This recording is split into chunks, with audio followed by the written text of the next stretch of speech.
യേശുവേ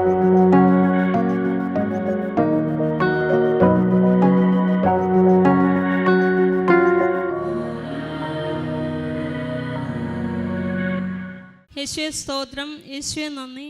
ഈ അമ്മ പ്രത്യക്ഷപ്പെട്ട ആൾത്താരയിൽ എനിക്കിന്ന് സാക്ഷിയായി വന്ന് നിൽക്കുവാൻ ഭാഗ്യം തന്ന അമ്മ മാതാവിനും ഈശോപ്പനും ഒത്തിരി ഒത്തിരി നന്ദി അർപ്പിക്കുന്നു. ഞാൻ ഡൽഹിയിൽ നിന്നും വരുന്നു. ഇപ്പോൾ ഞാൻ അടൂർ പുതുശ്ശേരി ഭാഗം കത്തോലിക്ക ഇടവകയാണ്. ഇവിടെ നിന്ന് എൻ്റെ ബ്രദറിൻ്റെ മകൻ്റെ സാക്ഷ്യം പറയാൻ വേണ്ടിയാണ് ഞാൻ ഇവിടെ നിൽക്കുന്നത്. കഴിഞ്ഞ നവംബർ 24 രാവിലെ 5:30 അവന് തെങ്കാശിയിൽ വെച്ച് ഒരു ആക്സിഡൻറ്റ് സംഭവിച്ചു. അവനും 5 കൂട്ടുകാരും ഉൾപ്പെടെ ഒരു മാര്യേജിന് വേണ്ടി പുറപ്പെട്ടതായിരുന്നു. തിരിച്ച് രാവിലെ വരുമ്പോൾ ഡ്രൈവറിൻ്റെ ഉറക്കമാണോ എന്താണെന്ന് അറിയത്തില്ല, ആക്സിഡൻറ്റ് പറ്റി. എന്നാൽ 4 പേർക്കും ഒരു കുഴപ്പവുമില്ല. അവൻ പുറകിൽ സീറ്റിൽ ഇരുന്ന് ഉറങ്ങുകയായിരുന്നു. അവനിതൊന്നും അറിയാതെ ഉറങ്ങിക്കുമ്പോൾ ആ ആക്സിഡൻറ്റ് പറ്റിയപ്പോൾ മുമ്പിൽ ചെന്ന് സീറ്റിൽ ഇടിച്ചതാണെന്ന് തോന്നുന്നു. അവൻ്റെ മുഖത്തിന് കഴുത്തിന് താഴെ ഭാഗത്ത് ഒരു കുഴപ്പവുമില്ല. എന്നാൽ അവൻ്റെ മുഖത്തെ 4 എല്ലിന് ഫ്രാക്ചർ ഉണ്ടായിരുന്നു. ബ്രെയിൻ ഹെമറേജ് മൊത്തത്തിലായിരുന്നു. ഈ 5 മണിക്കൂറിന് ശേഷമാണ് ഇവനെ തിരുവനന്തപുരം കിംസ് ഹോസ്പിറ്റലിൽ എത്തിക്കുവാൻ സാധിച്ചത്. എത്തിച്ചപ്പോഴത്തേക്കും അവൻ ശരിക്കും സീരിയസ് ആയി കഴിഞ്ഞു. അവന് ഓക്സിജൻ ലെവലൊക്കെ കുറഞ്ഞ് ഒന്നും ചെയ്യാൻ വയ്യാത്ത അവസ്ഥയായിരുന്നു. ഓക്സിജൻ സപ്പോർട്ട് കൊടുത്തിട്ടും അവന് ശരിക്കും കോമയിലായിപ്പോയി. അവൻ്റെ പപ്പയൊക്കെ അവിടെ ഉണ്ടായിരുന്നു, പക്ഷേ അവർക്കൊന്നും കണ്ടു നിൽക്കാൻ പറ്റാത്ത ഒരവസ്ഥയായിരുന്നു. ഞാൻ ആ സമയത്ത് ഡൽഹിയിലായിരുന്നു, ഹോസ്പിറ്റലിൽ വർക്ക് ചെയ്യുന്നു. പക്ഷേ ഞാൻ ഇതെല്ലാം അറിഞ്ഞത് മാത്രമേ ഉള്ളൂ. എന്ത് ചെയ്യണമെന്നറിയാൻ വയ്യാതെ എനിക്ക് കൃപാസനത്തിനെ കുറിച്ച് മാത്രമേ അറിയത്തുള്ളൂ. ഉടമ്പടി എന്താണെന്നോ എങ്ങനെയാണ് എടുക്കുന്നതെന്നോ ഒന്നും എനിക്ക് അറിയില്ലായിരുന്നു. എന്നാൽ എൻ്റെ ഒരു ചേച്ചി പറഞ്ഞ മുഖേന ഞാൻ ഉടമ്പടി എടുത്തു. അമ്മ മാതാവിനോട് ഇന്ന് ഒത്തിരി ഇരുന്ന് കരഞ്ഞ് പ്രാർത്ഥിച്ചു. പക്ഷേ അവന് ശരിക്കും വെൻഡിയിലായി. ഞങ്ങൾക്ക് എന്ത് ചെയ്യണമെന്ന് ഡോക്ടർമാർക്ക് പോലും ഞങ്ങൾക്കൊരു ഉത്തരം തരാൻ അറിയില്ലായിരുന്നു. കാരണം അവർക്കും എന്ത് ചെയ്യണമെന്ന് അറിയാൻ വയ്യാത്തൊരവസ്ഥ. പൂർണ്ണമായിട്ട് അവരെല്ലാവരും വിചാരിച്ച് രാവിലെ നേരം വെളുപ്പിക്കുമോ എന്ന് തന്നെ അവർക്ക് സംശയമായിരുന്നു. അവിടെ നിന്നവർക്കും എല്ലാവർക്കും നേരം വെളുപ്പിക്കും എങ്ങനെയാണെന്ന് ഞങ്ങൾക്ക് അറിയാൻ വയ്യാത്തൊരവസ്ഥയിലായിരുന്നു അവൻ ആ ഹോസ്പിറ്റലിൽ ചെന്നെത്തത്. എന്നാൽ 26 അവന് പെട്ടെന്ന് സർജറി വേണമെന്ന് പറഞ്ഞു. അവൻ്റെ മുഖത്ത് 4 എല്ലിനും ഫ്രാക്ചർ ആയതുകൊണ്ട് അവന് പെട്ടെന്ന് സർജറി ചെയ്യണം. സർജറി ചെയ്തില്ലെങ്കിൽ എന്ത് ചെയ്യാൻ പറ്റുമെന്നും പറയാൻ പറ്റാത്ത അവസ്ഥയാണെന്ന് പറഞ്ഞു. അങ്ങനെ അവൻ കണ്ണ് തുറക്കുകയോ ചലിപ്പിക്കുകയോ ബ്ലഡ് സർക്കുലേഷൻ എല്ലാം നിന്നുപോയി. ഡോക്ടർ തന്നെ ഞങ്ങളോട് പറഞ്ഞു, നിങ്ങൾക്കിത് ഇവനെ ജീവനോട് ഞങ്ങൾക്ക് തരുമെന്ന് പറയാനൊന്നും പറ്റത്തില്ല. ഞങ്ങൾക്ക് 100% ഞങ്ങൾക്ക് ഉറപ്പ് തരാൻ പറ്റത്തില്ല. 10% മാത്രമേ ഞങ്ങൾക്ക് ഉറപ്പ് തരാൻ പറ്റൂ. നിങ്ങൾ പ്രാർത്ഥിക്കണമെന്ന് മാത്രമേ അവർ പറഞ്ഞുള്ളൂ. അങ്ങനെ കൈ ചലിപ്പിക്കുകയോ കാല് ചലിപ്പിക്കുകയോ ഒന്നുമില്ല. പിന്നെ സംസാരിക്കുകയോ ഒന്നുമില്ല. അവന് 2 വയസ്സ് കുഞ്ഞുണ്ട്. അവന് കുഞ്ഞിനെ ഒത്തിരി ഇഷ്ടമാണ്. പക്ഷേ അവന് ആ കുഞ്ഞിനെ തിരക്കാൻ ഒന്നുമില്ലാത്ത ഒരവസ്ഥയായിരുന്നു അവൻ്റേത്. അങ്ങനെ 26 പെട്ടെന്ന് സർജറി വെച്ചു. സർജറി 3 മണിക്കാണ് അവർ സമയം പറഞ്ഞത്. പക്ഷേ അവർ ട്രക്കോസ്റ്റമി ഇട്ടെങ്കിൽ മാത്രമേ ആ ട്രക്കോസ്റ്റമി സപ്പോർട്ടിലാണ് വെന്റിലേഷൻ ഘടിപ്പിച്ച് അവർക്ക് ഓപ്പറേഷൻ ചെയ്യേണ്ടത്. 3 മണിയായപ്പോൾ ട്രക്കോസ്റ്റമി ഇടാൻ കൊണ്ടു ചെന്നപ്പോൾ അവന് 86 നിന്ന് ഓക്സിജൻ പെട്ടെന്ന് 53 പെട്ടെന്ന് ഡോക്ടർമാരെല്ലാം എല്ലാവരെയും വിളിച്ചു കൂട്ടിയിട്ട് അവർ എന്ത് ചെയ്യണമെന്നറിയാതെ പകച്ചു നിൽക്കുമ്പോൾ അവൻ്റെ അനിയനെ വിളിച്ചിട്ട് പറഞ്ഞു, ഇന്ന് ഓക്സിജൻ പോസ്റ്റ്പോണ്ട് ചെയ്യുകയാണ്, ഓപ്പറേഷൻ പോസ്റ്റ്പോണ്ട് ചെയ്യുവാണ്, ഇന്ന് ചെയ്യാൻ പറ്റുകയില്ലെന്ന് പറഞ്ഞു. അപ്പോൾ ഞാൻ 3 മണിക്ക് ഓൺ ഡ്യൂട്ടിയിലായിരുന്നു. ഞാൻ ഒരു റൂമിലിരുന്ന് ഞാൻ ജപമാല ചൊല്ലിക്കൊണ്ടിരിക്കുകയായിരുന്നു. അപ്പം ഞാൻ അവിടെ നിന്ന് പ്രാർത്ഥിച്ചു. എനിക്ക് പെട്ടെന്ന് തോന്നി മോനെ ഒന്ന് വിളിച്ചു നോക്കണമെന്ന് തോന്നി. ഇവൻ്റെ അനുജനെ അവനെ വിളിച്ചപ്പോൾ അവൻ എന്നോട് കരഞ്ഞോണ്ട് പറഞ്ഞു, ആൻറ്റി എന്തുവാണെന്ന് വെച്ചാൽ എനിക്കറിയത്തില്ല. ആൻറ്റി ഇവിടുത്തെ ഡോക്ടറെ വിളിച്ച് ചോദ്യം, അവന് ഓപ്പറേഷനൊന്നും ചെയ്യാൻ പറ്റത്തില്ല. അവനെ കാണുന്നതന്നെ എനിക്ക് സങ്കടം തോന്നുന്നു. മരിച്ച അവസ്ഥയിലാണ് അവൻ കിടക്കുന്നതെന്ന് പറഞ്ഞു. അങ്ങനെ ഞാൻ പെട്ടെന്ന് അതുവരെ ഞാൻ ഇവിടുത്തെ നമ്പർ വിളിച്ചിട്ടൊന്നും എനിക്ക് കിട്ടുന്നില്ലായിരുന്നു. ഞാൻ പെട്ടെന്ന് ഒരു റൂമിൽ പോയി ഇവിടുത്തെ നമ്പർ വിളിച്ചപ്പോൾ ഒറ്റ റിങ്ങിൽ തന്നെ ഇവിടെ ഒരു സിസ്റ്റർ എടുത്തിട്ട് എന്നോട് ഞാൻ ഇങ്ങനെ പറഞ്ഞു, സിസ്റ്റർ എനിക്ക് ഓപ്പറേഷനാണ്, മോന് ചെയ്യാൻ പറ്റുന്നില്ല. അവന് ഇങ്ങനെ വെൻറ്റിയിലാണെന്ന് പറഞ്ഞു. അപ്പോൾ എന്നോട് സിസ്റ്റർ പറഞ്ഞു, മോളൊന്നും ഭാരപ്പെടണ്ട, നീ അമ്മയുടെ മുമ്പിൽ അവനെ കൊണ്ടുവന്നാൽ മതി, അവനെല്ലാം ഭേദപ്പെട്ട് അവന് സൗഖ്യമാവും, നീ അവൻ എഴുന്നേറ്റ് വരുന്ന സമയത്ത് നീ അമ്മയുടെ മുമ്പിൽ അവനെ കൊണ്ടുവരണമെന്ന് പറഞ്ഞു. ഞാൻ പറഞ്ഞു സിസ്റ്ററെ കൊണ്ടുവരാമെന്ന് പറഞ്ഞു. ഞാൻ പിന്നെ പെട്ടെന്ന് അവനെ വിളിച്ചിട്ട് പറഞ്ഞു, മോനെ നീ ഭാരപ്പെടണ്ട, അവന് കുഴപ്പമൊന്നുമില്ല, അവൻ സൗഖ്യമാക്കിയോളൂ, അമ്മ അവിടെ പ്രത്യക്ഷപ്പെട്ടോളൂ എന്ന് പറഞ്ഞു. അങ്ങനെ ഞാൻ 2-3 ദിവസം കഴിഞ്ഞിട്ടും ഇവന് ഓപ്പറേഷന് 3 പ്രാവശ്യം കൊണ്ടുപോയി.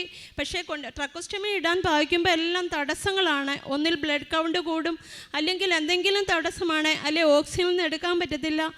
സെഡേഷനൊക്കെ 2 ഇഞ്ചക്ഷൻ 5 ml വീതം അവന് കൊടുക്കുകയാണ്. എന്നിട്ടൊന്നും അവന് ഒരു ചലനമോ ഒന്നും എടുക്കില്ല, മരിച്ച അവസ്ഥയിലാണ്. അവൻ്റെ പപ്പയൊക്കെ പോയി കാണുമ്പോൾ എല്ലാവരും തിരിച്ച് കരഞ്ഞുകൊണ്ടാണ് ഇറങ്ങി വരുന്നത്. കാരണം അവനെ ഞങ്ങൾക്കൊരു അവിടെ കണ്ടു കഴിഞ്ഞാൽ അവനെ മരിച്ചു കിടക്കുന്ന പോലൊരവസ്ഥയിലാണ് ഞങ്ങൾക്ക് കാണാൻ പറ്റുന്നത്. ഒരു ചലനവും ഇല്ല, ഡോക്ടർമാരൊന്നും പറയുന്നില്ല. അവരോട് ചോദിക്കുമ്പോൾ എല്ലാവരും പറയുന്നത് ഒന്നും ഞങ്ങൾക്ക് പറയാറായിട്ടില്ലെന്നാണ് പറയുന്നത്. അങ്ങനെയായി ഒരു ദിവസം അവന് ഡോക്ടറോട് ഞാൻ പറഞ്ഞു, സാറേ എനിക്കൊന്ന് കേസ് സമ്മറി അയച്ചു തരാൻ പറഞ്ഞു. ഞാൻ കേസ് സമ്മറി സാർ അയച്ചു തന്നിട്ട് ഞാൻ ഞങ്ങളുടെ സാറിൻ്റെ അടുത്ത് കൊണ്ട് ചെന്നപ്പോൾ സാർ എന്നോട് ആദ്യമേ എന്നെ ഒന്ന് ഈ സമ്മറി വായിച്ചിട്ട് എന്നെ ഒന്ന് നോക്കി. സാർ എന്നിട്ട് എന്നോട് ചോദിച്ചു, സിനിയുടെ ആരാ ഇത്? ഞാൻ പറഞ്ഞു സാറേ എൻ്റെ ബ്രദറിൻ്റെ മകനാണ്. അപ്പോൾ ചോദിച്ചു ശരിക്കും ഉള്ളതാണോ? ഞാൻ പറഞ്ഞു ആണോ.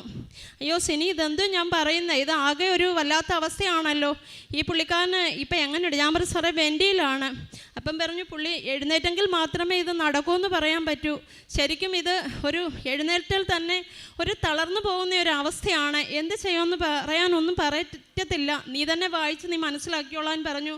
എന്നാൽ അവന് കണ്ണ് തുറന്നെങ്കിൽ മാത്രമേ കണ്ണ് തുറന്ന് കണ്ടെങ്കിൽ മാത്രമേ കാഴ്ച കിട്ടുമെന്നും ബോധം വീണ് എല്ലാവരെയും മനസ്സിലാക്കാൻ പറ്റിയെങ്കിലേ അവന് എല്ലാവരെയും തിരിച്ചറിയാൻ പറ്റുമെന്ന് പറഞ്ഞ് ഞങ്ങൾ ഒത്തിരി ഇരുന്ന് കരഞ്ഞു. എനിക്ക് അവിടുന്ന് താഴേന്ന് പടി മേളിലോട്ട് കയറാൻ പറ്റാത്ത ഒരവസ്ഥയായിരുന്നു. എനിക്കിവിടെ ഉടമ്പടി എന്താണെന്ന് ഒന്നും എനിക്കറിയാത്ത ഒരവസ്ഥ. കൃപാസനമെന്ന് മാത്രമേ അറിയത്തുള്ളൂ. ഞാനിവിടെ അന്ന് ഓൺലൈൻ ഉടമ്പടി എടുത്തിട്ടുണ്ട്, അല്ലാതെ ഞാനിവിടെ പള്ളിയിൽ വന്ന് തീർത്ഥാടന ഉടമ്പടി എടുത്തിട്ടില്ലായിരുന്നു.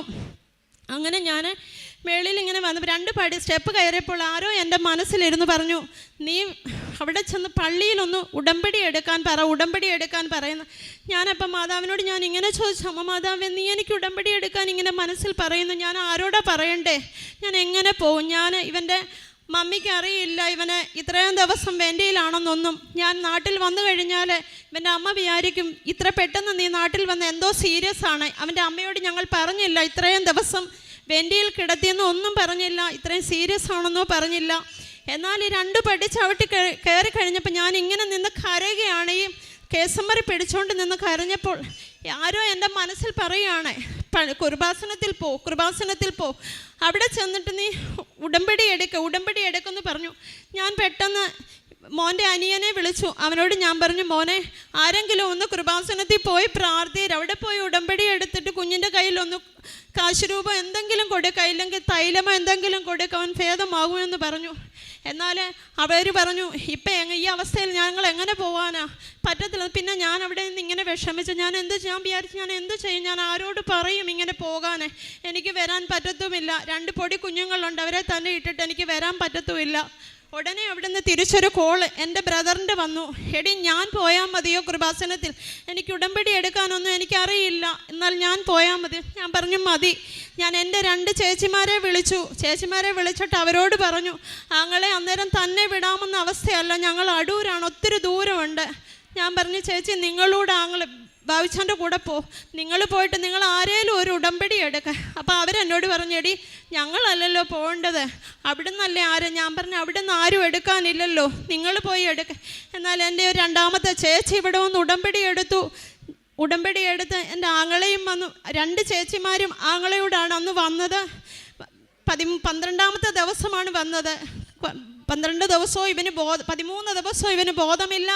സർജറിക്ക് 3 പ്രാവശ്യം കയറ്റാൻ പറ്റുന്നില്ല, വെൻറ്റിയിൽ മാറ്റാൻ പറ്റുന്നില്ല, ഒരു ബോധവും ഇല്ല. ഞങ്ങൾക്കൊരു പ്രതീക്ഷയും ഇല്ലാതെ കിടക്കുന്ന, ഡോക്ടർമാർക്ക് പോലും പ്രതീക്ഷയില്ലാതെ കിടക്കുന്ന ഒരവസ്ഥയാണ്. എന്നാൽ അവരിവിടെ വന്നു. ആങ്ങളെ ഇവിടെ മാതാവിൻ്റെ മുമ്പിൽ ഒത്തിരി കരഞ്ഞു. ഒരച്ഛനെ കണ്ടെന്ന് പറഞ്ഞ അച്ഛൻ പറഞ്ഞു, നീ ഒന്നും ഭാരപ്പെടണ്ട, നീ വീട്ടിൽ പോയി. ചെല്ലുമ്പോഴത്തേനും മാതാവ് അവിടെ പ്രത്യക്ഷപ്പെട്ട് അവിടെ മാതാവ് അവനിൽ പ്രവർത്തിച്ചോളുമെന്ന് പറഞ്ഞു. എന്നാൽ എൻ്റെ ചേച്ചി ഉടമ്പടി ഉടമ്പടി കാശുരൂപവും തൈലവും ആങ്ങളയുടെ കയ്യിൽ കൊടുത്തു വിട്ടു. ഞങ്ങളൊരു 4 മണി രാവിലെയും വൈകിട്ടും മാത്രമേ മോനെ കയറാൻ സാധിക്കുകയുള്ളൂ. എന്നാൽ വൈകിട്ട് 4 മണിക്ക് കയറിയ മോൻ്റെ കയ്യിൽ കാശുരൂപവും ഉടമ്പടി തൈലവും കൊടുത്തു. അവിടെ സിസ്റ്റർമാർ പെരട്ടാനോ അവരടുത്ത് ചെന്ന് നിൽക്കാനോ അവർ സമ്മതിക്കുകയില്ല. എന്നാൽ ദൂരത്ത് നിന്ന് ആ കൂട്ടുകാരൻ ഇവൻ്റെ കാലിലും നെറ്റിക്കും ഉടമ്പടി കാശുരൂപം വെക്കുകയും തൈലം പെരട്ടുകയും ചെയ്തു. എന്നിട്ട് അവൻ ഇറങ്ങിപ്പോന്നു. അവരൊന്നും പറഞ്ഞില്ല. തിരിച്ച് കാശുരൂപം കൊണ്ടുവന്നു ഇളയമാൻ്റെ കൊണ്ട് കൊടുത്തു. സൂക്ഷിച്ച് വെക്കാൻ പറഞ്ഞു. അവർ കൂട്ടുകാരൻ പോയി. എന്നാൽ പിറ്റേന്ന് രാവിലെ 7:30 ആയപ്പോൾ എനിക്ക് ഫോൺ വന്നു. ആൻറ്റി അരമണിക്കൂർ തോമസ് ഒരു കൂട്ടുകാരനാണ് കയറി പോയത് പിറ്റേന്നും. അവൻ പറഞ്ഞു, ആൻറ്റി അരമണിക്കൂർ തോമസ് അതുവരെയും സംസാരിക്കാൻ ഒന്നും ഒരു ബോധവും ഇല്ലാത്ത മകൻ, കണ്ണ് തുറക്കാതെയും കാലൊന്നും ശരീരം പോലും ചലിപ്പിക്കാതെ ചത്ത ശവം പോലെ കിടന്ന മകൻ പിറ്റേന്ന് രാവിലെ അരമണിക്കൂറോളം സംസാരിക്കുകയും അവൻ്റെ കുഞ്ഞിനെ തിരക്കുകയും എല്ലാ ഫാമിലിയെയും തിരക്കുകയും കൈകാലുകൾ ചലിപ്പിക്കാനും ബോധത്തിലൂടെ നല്ലതുപോലെ സംസാരിക്കാനും ആക്സിഡൻ്റ് എവിടെ വെച്ചാണ് സംഭവിച്ചതും ഞാൻ എവിടെയാണെന്നും എല്ലാം അരമണിക്കൂറോളം സംസാരിച്ചു. ഞങ്ങൾക്ക് ഒത്തിരി സന്തോഷം. ആൻറ്റി എനിക്ക് ഫോൺ വന്നു, ആൻറ്റി അരമണിക്കൂറോളം സംസാരിച്ചെന്ന് പറഞ്ഞു. അങ്ങനെ പെട്ടെന്ന് അതിൻ്റെ 3-ാം ദിവസം അവന് ട്രക്കോസ്റ്റമി ഇട്ട് അവന് ഓപ്പറേഷൻ ചെയ്തു. പടിപടിയായിട്ട് എല്ലാം മുന്നോട്ട് മാതാവ് നടത്തി.